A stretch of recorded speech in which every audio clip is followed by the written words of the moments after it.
What is empowerment? Tell me about empowerment. Yeah, what do you do here, and what is it basically? To be honest, I don't know the actual definition of it, but empowerment is just like a youth group where like people from around the area could come and meet with the people that has like something in common with them, which is being gay. And it's just like a safe haven where they could come and be themselves. Empowerment is basically for the youth. Doesn't matter if you're gay, bi, straight, transgender, transsexual, whatever, you know. It's just basically for gay youth. It's like an environment where they can be themselves and talk about just about anything. About drugs, about sex, about family problems, a bottle of water that you like, some stupid stuff, doesn't matter. You can talk about whatever topic you think of. When I come, I don't know, to talk to other gay people because before this I had only lesbian friends, bisexual too. And I didn't know a lot of gay people, so I came here and I'm like, hey, let's go more then. I just come to meet new people.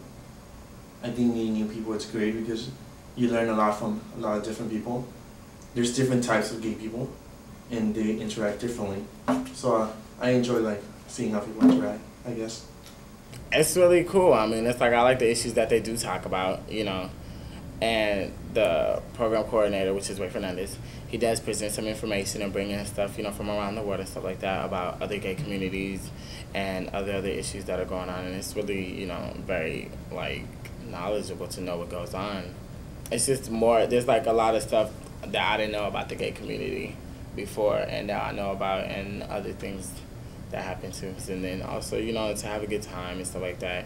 Because, I mean, it's like I would like to be around these people because I think they're really cool. And it's like afterwards, then we go kick it. So that's why.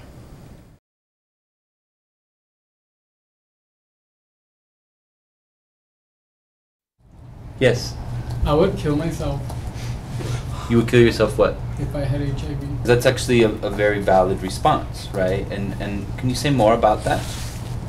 I don't know, probably because I'll feel ashamed. Mm-hmm. My cousin, he has AIDS. He kind of like acts weird. Like he was trying to pull himself away from me. Why do you think he might be doing that with Jimmy?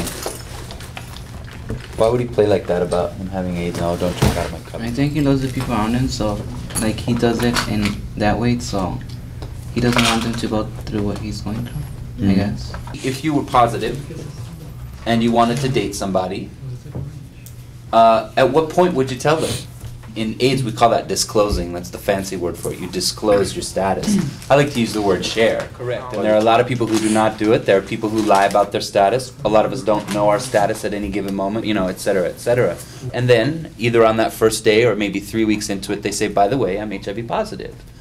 What would the response be? I would not have sex with somebody who has AIDS. Like, for example, my friend. He likes me, but I'm not going to have sex with him, and I told him. How do you think that makes him feel? It makes him feel bad, but he understands. You gotta step into reality. Yeah. I use condoms. I don't care if you're a virgin or whatever, I use condoms. It's not like believing people, it's just that I just want to, just like a habit, you know, I just use condom for everything. Have you always been that way? Lately. What was the change? Like coming here to APLA and being a star and learning about HIV. Go on, girl. You know, that's what changed me.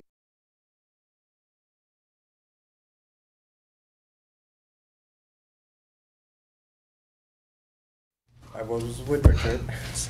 We were gonna go buy something. There's this lady that just, she kept on looking at us on the goal line, and we were gonna go in the elevator. So we were behind her, but then when she saw that we were gonna go in the elevator, she somehow said, I don't wanna go in here because these are AIDS spreaders. I just didn't want to say anything. My dad, like he tells me like, cause he knows I'm gay, but he's like, look, you see, you guys' fault that HIV exists. That it's our fault that people are getting AIDS. That it's gay people's fault. Because you guys are gay. You know, that stigma has been around in history and is still out there a little bit. It might be kind of scary if Ray and I were in here talking not about HIV science, but about HIV mythology, right? Yeah. And we were only passing on all these things that people imagine to be true about HIV without also studying some of the truths about it. I'm always interested in how the language gets really vague when I hear people ask, like, are you clean? Like, did I take a shower, do you mean? Or do you mean clean has come to symbolize, you know, not even being able to directly ask somebody, have you been tested for HIV? Have you been tested for other STDs? Yeah, and I want to add to that, I think those are really important points. That language of, how many of you have heard that language of clean? Are you clean? Because what's the opposite of that? Dirty. And what does that say about somebody who's HIV positive? Filthy. Yeah, and to be infected or to be HIV positive, in my mind, is very different from being dirty. And how many of you guys know somebody who's HIV positive? Me. Okay. Every year there are 14,000 new HIV infections, and about half are among young people ages 15 to 24. Studies do show most people aren't going to reveal their status for a lot of the reasons you guys are sharing, regardless of whether you're having sex or you've had sex or not. And what I've always heard is that that's a huge assumption that, oh, he said he's negative, so he's negative. Well, and for us, that's what the program's about, right?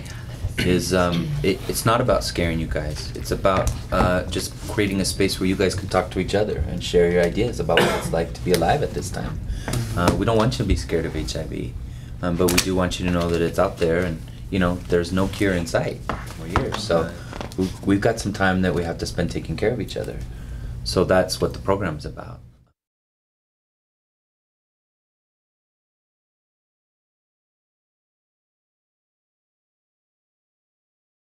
My low is that I was gonna get in a fight. Cause this one guy, he swear I was looking at him. He's like, what the fuck, why you're looking at me? I'm like, I'm not looking at you. I'm looking out the window. And he started getting, he told me he was gonna bitch slap me. I'm like, oh shit, watch it. Well, the guy's all like, well, what the fuck are you looking at? Because he was a cholito, and he was cute. But he's all like, what the fuck are you looking at? I was like, nothing. And he's like, alright, and he's all fucking dogging me, so I just turned around and walked away. The last, time that stands out in my mind was actually really, really sad. I was on the way to my favorite cousin's funeral in the morning, and I was going to be a pallbearer. I pulled up to this gas station, and this guy thought I was looking at him. I wasn't, and he started talking all this shit to me to the point where I left the gas station to go find another one, and I missed my cousin's funeral in that sense. I wasn't able to be a pallbearer for her. Wow. And it just made me really think about how little people know about what's going on in someone's lives when they might be attacking them. And that was a really miserable day for me in my life to have missed that because of his stupidity. But I didn't want to get beat up either, and it felt like that's what it was coming to.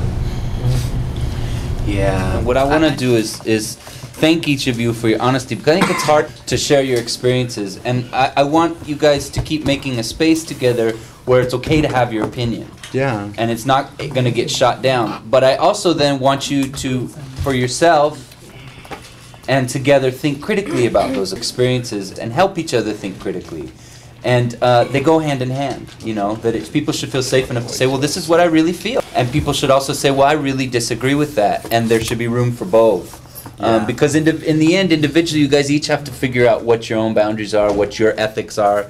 And together as a group, we have to figure out what our responsibilities are to each other.